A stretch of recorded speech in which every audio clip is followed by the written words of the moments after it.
Hello, good morning, everyone. Hope you're having a great start to your day.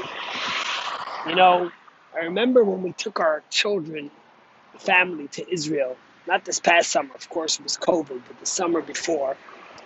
And one of the most remarkable and memorable things that we did in Israel was take the children, the older ones that can understand, to the Blind Museum in Israel.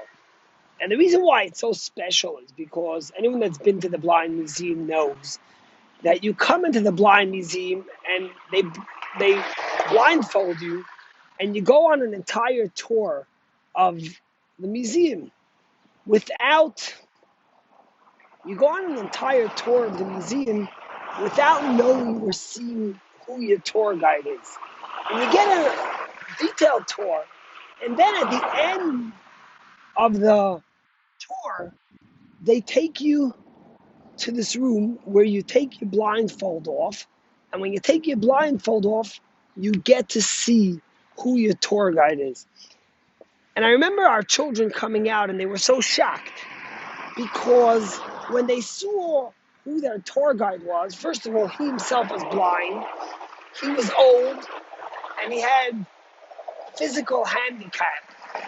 And the children were shocked to see him because they never would have imagined that he was the guy who was so sophisticated and giving them this amazing tour. And in fact, we remarked, which is obviously so true, that if the children would have seen his physical appearance before he gave them the tour, they would have not listened the same way they did once they were blindfolded. And it's one of the great powers of vision. You know, vision is so important, right? We say seeing is believing. But there's also a different level of vision. You know, we say, I see what you say in English. What does it mean, I see what you say? It means that it's a little deeper than just seeing, but you understand it. In fact, in the beginning of the portion we read on Shabbos and Shul, God sends the spies to the land of Israel, and he tells them, "Uri'item et haaretz." The responsibility of the Jewish people was to see the land, the spies. They had to see and understand the best way to conquer the land. God didn't want them to just see with their physical eyes. He wanted them to see what they say, to understand the greatness, the depth, the responsibility that God was giving them. But there was an epic failure. The spies came back, and except Caleb and Joshua, they gave the worst report. They saw, but they didn't really see. Because as I said to you with the blind museum, sometimes your eyesight doesn't allow you to really see. You know, there's every morning when we wake up, we say, Baruch atah Hashem, blessed are you God, Pokeach Ivrim, he who opens up our eyes. And there's a whole discussion in Jewish law if someone who's blind has to say this blessing so that they can see. And the answer is that they do have to say it, but there's a couple of reasons. But one of the reasons is because although the blind person doesn't physically see, they understand. And the word pokeach ivrim, which means to open up the eyes, also means pikach, which is the same root word as wisdom, as understanding. And what the blind person is thanking God for is he's saying, maybe I don't see with my physical eyes, but I could see, I could understand what's going on around me. And then if you go out the bookend of the Torah portion from last Shabbos, it says, again the word uri'item.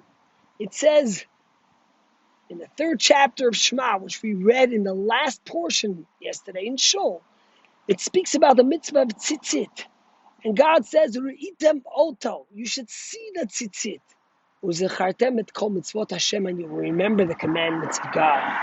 And over there too, what we're asking God is that when we see the tzitzit and we say the prayers, that He gives us the strength, He gives us the wisdom to not just see something, but to understand it, to be able to understand our mission in the world, to be able to understand why we're here, to be able to understand what we need to accomplish, not just to see something physically and to get distracted or excited by it and to lose focus of what we really have to accomplish. And the same thing is really our goal when it comes to the land of Israel and to all detractors and to all the people that spew hate and lies about Israel. We have to make sure that what people see is not just what their eyes show them in a picture in the New York Times on the front centerfold, or what they see in an influencer's feed, a Palestinian influencer on Instagram. But they should understand, they should see what you say. Uri'itam oto. They should not just see the land the way the spies did in the physical way, but they should see the land the way you do after you kiss the tzitzit, after you look at the tzitzit, after you remember God, you remember our mission. And so too should it be in all aspects of our life. You know, my kids had to go to the Blind Museum in Israel to learn this powerful lesson at the physical appearance of a person. And sometimes what you see on first glance is not really what you should be seeing and is not really the truth. It's not what you should be understanding. But you don't have to go to the Blind Museum to understand that. When you study Torah, when you do commandments, when you have faith in God, you're able to do that. And that's why Joshua and Caleb, they didn't fall into the trap of the spies. You know why?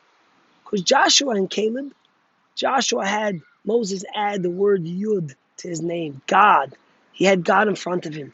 And what did Caleb do? He went to pray at the tomb of the Machpelah, where the patriarchs and matriarchs are buried. When we bring God into our life, when we know our mission, then we're able to see things in a wise way, be able to see the depth of things, be able to do what's right. Have a great Sunday, have a beautiful day.